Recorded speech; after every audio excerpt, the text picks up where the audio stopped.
evening, everyone, and welcome to day number 236 as we are following each day and doing our part to help in this war in Ukraine. You guys are fantastic. You're always here. You're faithful. And tonight's going to be a really special night because I was actually surprised last night through the night. And even this morning, I received so many comments on the axis of evil, the thumbnail from last night.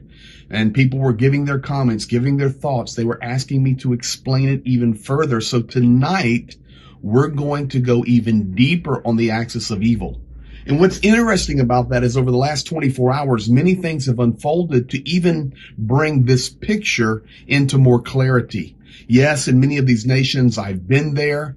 I have experienced the culture. I have been on the borders. And tonight, I'm going to bring that information to you. And does it connect to the war in Ukraine? Absolutely 100%.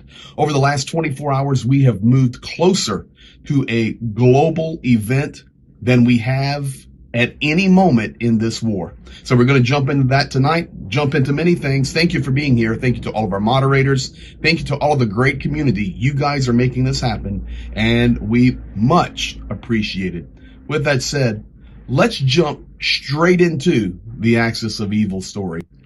One of the things that I want us to pay attention to tonight in this axis of evil, there are many nations involved in this. Last night, I called out 3 nations as the axis of evil, and that was really done on purpose. That was Russia, it is China, and it is Iran. For sure, those are the 3 main players. So one of the first questions that came in multiple times was this: PG, why didn't you add North Korea to that axis of evil? Well, very simple. Are they a part of that axis of evil? Absolutely. But are they and do they have the ability to be a big player? They really do not. Why? Because North Korea, much like Belarus, is a proxy nation. Other than North Korea being nuclear, which to this point they are basically inept at, and even with NATO forces, United States technology in South Korea, technology in Japan that is assisted by the United States, it would be very difficult for North Korea really to do anything globally in this war, even being nuclear. So yes, are they a part of the evil? Absolutely. But they struggle even to feed their own people. They have issues inside the country. So they are what I call a proxy nation. Many people then ask me, well, why aren't you calling Belarus a part of the axis of evil? Because Belarus, once again, is a proxy nation. Belarus can do nothing on their own. You see, Russia, Iran, and China can operate independently, but we see them now coming together, especially China with Russia on the economic front. No matter what you see, the economic connection is there. And now Iran and Russia on the military front, no matter what they say, that they're just selling equipment, but it's not to be used in the war. Of course, it is being used in the war. So Belarus, once again, is a proxy nation. Who's the central player in all of this? Well, for Belarus and North Korea, the central player is Vladimir Putin. He is the one that connects these 2 proxy nations into that Russian regime, into that axis of evil. So I identify them as there. I took some time today and I detailed out this map for you, and you're looking at it while I'm talking to you. You see some different things on this map that were not there last night. This is a completely different map. People ask me, well, what do you think about India? Well, I've got that colored in white for you. So let's go down to India. India is trying to remain neutral in this war. But with that said, India is supporting the Russian economy. India is buying fuel from Russia. Therefore, who are you supporting? It's simple. You are supporting Russia. Jump up above that. Pakistan and Afghanistan. Right now, Afghanistan is completely destabilized. That goes back to when the United States left in the middle of the night. That completely destabilized that nation. The Taliban took over, and we just left gifts of millions and millions of dollars of great American equipment there. Pakistan is an interesting player, and I'm going to come back to Pakistan in just a moment. Come down, I've added Yemen. Why did I add Yemen? Because Yemen is a hotbed of terrorism that looks to strike at any place and at any time. I also colored in Saudi Arabia into the gray. Why did I do that? Because Saudi Arabia and Pakistan right now are a couple of interesting nations. Why? Over the last 24 to 48 hours, the United States has made Pakistan and Saudi Arabia angry. Our government has accused Pakistan of basically being a rogue regime with nuclear capability. The same thing that we say about North Korea. The problem with that is Pakistan is not a small nation. And so what do you know about Pakistan? I've spent time in Pakistan. Let me share with you why Pakistan is a major player. A, they have 205 million people. B, they are nuclear. C, they are enemies with India. You say, well, how do you know that? I've been right on the border with Pakistan and India, and I have witnessed and I have watched the hatred between the two nations, especially up in that northeastern and southeastern regions of Pakistan and India. You see the footprints I have coming out of China, coming through China. They come down through Pakistan and then through Afghanistan, over to Tashkent, and then wrap around up to Moscow, ending at that black star there. Well, what is that? Well, that's the new Silk Road. Oh man, that's just legends. That's not happening. Really? I've stood personally on the Silk Road. I've been in Pakistan with my Pakistani friends, and we've been on these new super highways with Chinese trucks going by. And they said, Greg, do you know what that is? I said, no, it looks like a nice road and a tractor trailer. No, that is the Chinese Silk Road. China has built this super highway. It comes out of China and it goes all the way to Karachi at the port. And then they said, Greg, but it doesn't stop there. Look on the map, my friends. The footprints then continue down across the ocean, the Indian Ocean there, and they go down into Eastern Africa. One of the major ports is Dar es Salaam in Tanzania. You say, well, what do you know about Dar es Salaam in Tanzania? Well, a lot. I've been there many, many times and look forward to being back there very soon. I'm just completely focused on Ukraine right now. In Dar es Salaam, Tanzania, new port, new train systems, new infrastructure. What for? China built it to get their goods, to get their Silk Road out of China through Pakistan, across the sea, into Africa on a train across Eastern Africa to Central Africa to Western Africa, and then out of Western Africa, and they now have access to the entire other side of the globe. You also see the footprints going there through Afghanistan. The Silk Road splits in Pakistan. It goes down to the ocean in Karachi, and then it goes through Kabul. It goes into Iran, it goes to Tehran, and from Tehran, it wraps up to Moscow. Folks, this stuff is not happening 20 years in the future. It's already in operation. The earth has totally put their blinders on. And I say the earth.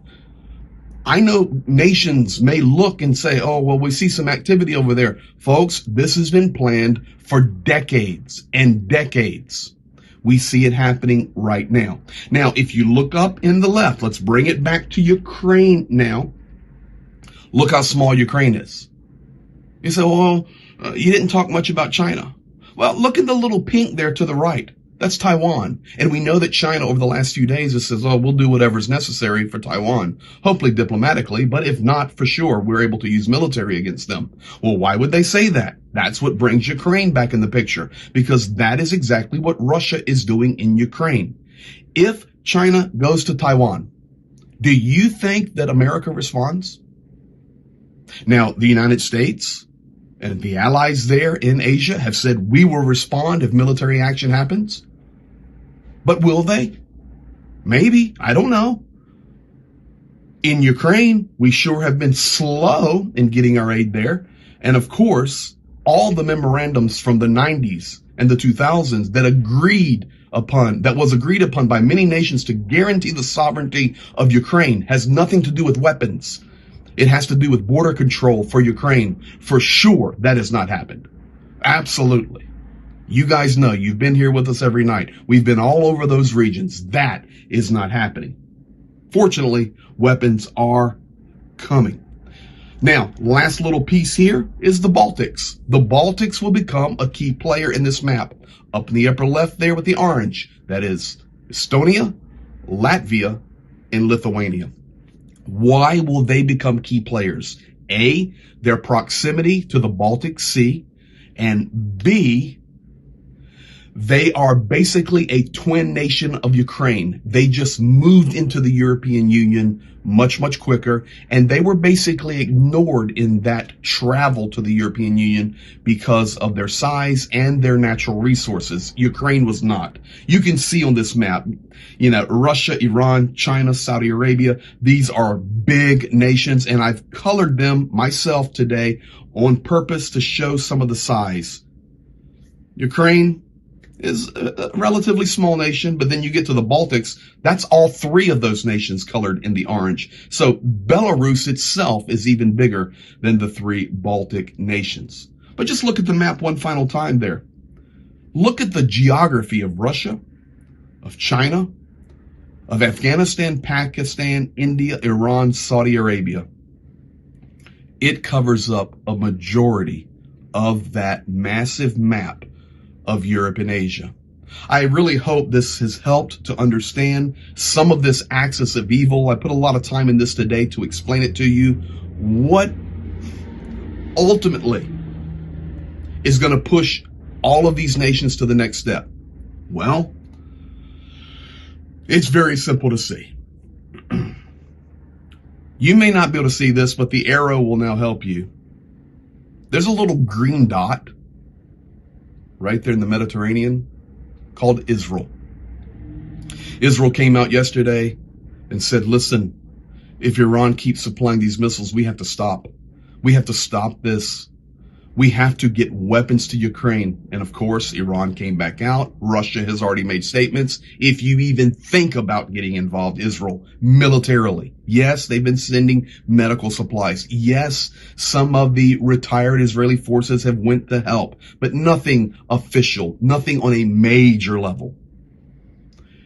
If Israel gets involved in this war, and this is the war with Ukraine, my friends, please listen closely. Iran will immediately go on overload. It has nothing to do with nuclear. I'm just saying a hot temperament. Russia, they will even go on a hotter temperament. China, Pakistan, Afghanistan, Saudi Arabia, Yemen, all of these nations will respond in a way that we do not know, nor can we project, but they will respond. Why will Saudi Arabia and Pakistan respond? That's easy. Like I was saying earlier, over the last 24 to 48 hours, our government in the United States has made these two nations mad. We've spoken about the rogue regime in Pakistan being nuclear, being unable to facilitate and handle their nuclear power and capabilities. And Saudi Arabia has been talked about, and their continual working with Russia on the economic front of oil. And now they have been accused of supporting Russia in this war. Saudi Arabia comes back and says, we are not supporting Russia in this war. Well, if you're supporting economically, you are. So what does this do? This just creates tension and tension and tension. And I would say today, October the 17th, in this 9 o'clock hour tonight, this world is boiling. And this map right here shows you what is boiling. For all of those questions that came in over the last 24 hours, I hope this breakdown helps you.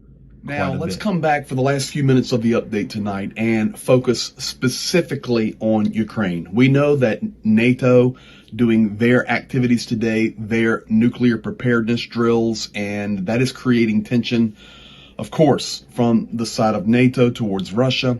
But not really going to focus on that tonight. We shall see what comes from things like that. What I can tell you today is Ukraine has done a good job in over 25 of the settlements or towns or villages that are occupied. Ukraine has made some good movement and some good frontal assaults on those areas in the east and the south.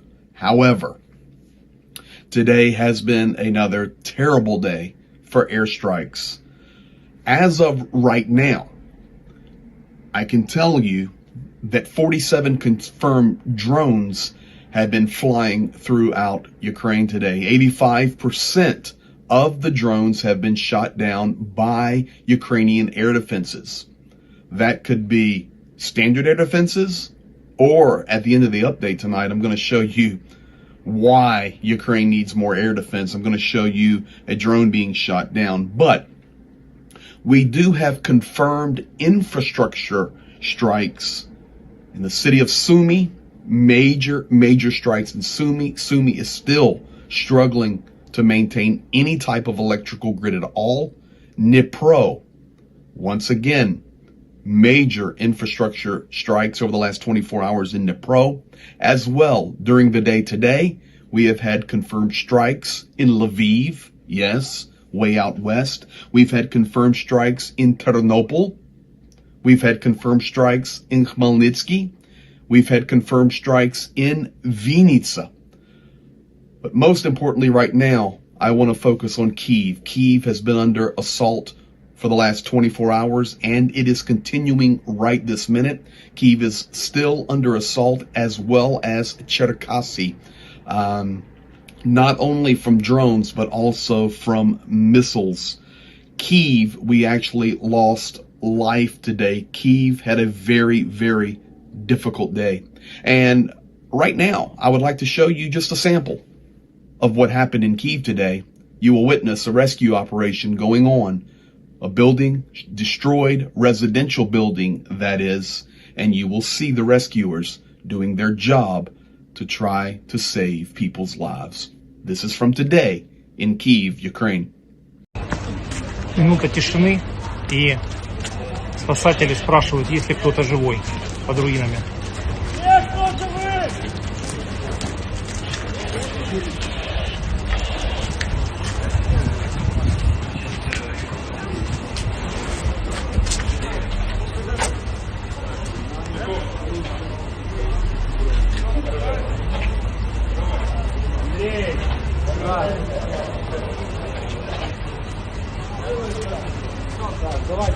Powerful video there where you're experiencing it. You're there. You're witnessing. You're watching what has happened. You could hear the guy up top on the rubble screaming and yelling when everything would get quiet. What was he asking? Is anyone alive? Unfortunately, today we've lost quite a few souls in the city of Kyiv. Finally, as we close out the update tonight, a very detailed update on why Ukraine is the epicenter of what is happening in the globe right now, I have a question for you. Why does Ukraine need air defense, and pronto? There are a couple of reasons for that. Number one, Russia is picking up the pace with their air assaults. Number two, Russia is being supplied, we know for a fact, more Iranian drones, more Iranian missiles. Russia still has their own stockpile, and they are not afraid to use them. What else? Russia is picking up the pace in the assaults because they want to take out infrastructure before more air defense units arrive to Ukraine. It is logical. Secondly, and maybe most important, winter is coming fast. What will be the greatest weapon through this late fall and moving into winter? We're talking about the next 5 months. Hunger, being cold, lack of infrastructure, lack of power. they will be powerful weapons against the Ukrainian citizens. So Russia is using this window here in the fall to wreak havoc on the infrastructures throughout Ukraine. Air defense is needed. Yes, they have some. Yes, more are coming. But let me show you an example today released by the police department, not the military, the police department in Kyiv, of a hero taking out a Russian drone. 906.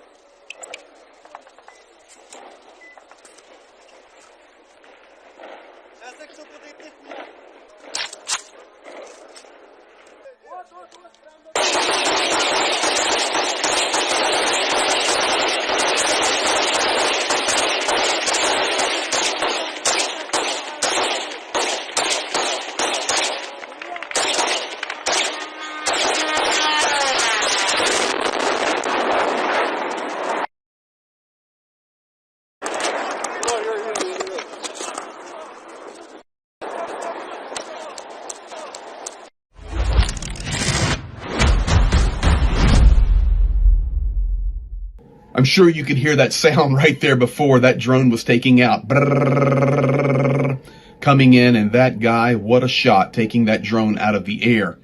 That sound we heard. We've heard that sound. That overhead sound of that drone it's quite challenging to hear that going over your head. And this is why we need to close the skies. But man, Ukraine has such great, great heroes. As I told you just a couple of minutes ago, it is still very, very active, very busy in the skies. I hope tonight that the detailed explanation of why Ukraine is the epicenter of this war, understanding all the nations there in Europe and Asia, has been a help to you.